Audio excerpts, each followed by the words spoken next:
Today, I'm going to show you how to make popular Korean soup dish that has very close relationship with birth and birthdays in Korea. 미역국 or Korean seaweed soup. Firstly, soak some dried seaweed in water for about 10 minutes. You can get a 20-gram pack of pre-cut seaweed for about $3 to $4 from any Korean grocery stores. Or you can also get the standard non-pre-cut seaweed, but I recommend you to get the pre-cut ones just because it's less work and there's hardly any price difference. For today, I'm using a 20-gram pack which claims to be 8 to 9 servings, but you can also get 50-gram or 80-gram pack as well. Once the seaweed is soaked in water for about 10 minutes, strain out the water and set it aside. Fry some beef in a large enough pot with 2 tablespoons of sesame oil and salt and pepper.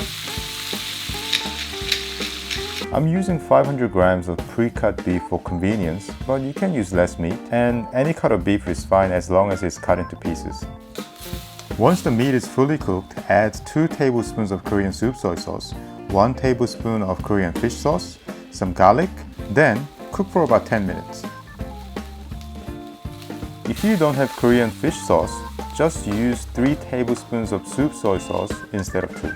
And if you have dashida, Korean beef stock powder, add about half a teaspoon as well. It will boost the flavor quite noticeably. After cooking the meat for about 10 minutes, add seaweed and cook for another 5 minutes. But for maximum flavor, I would allow a little extra time to cook until there are hardly any moisture at the bottom of the pot before adding water. Once you have everything cooked and mixed well, add about 1.5 liters of water or more, depending on how much soup you prefer. Cook for at least 20 minutes on low to medium heat so the meat becomes tender and you get all the flavor out from meat and seaweed. Lastly, salt to taste.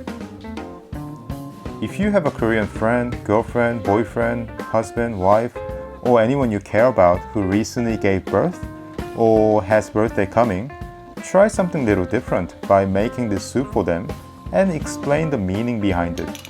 I'm pretty sure they'll appreciate it. Anyways, that's it from me. Thank you for watching. Have fun cooking. See you next time.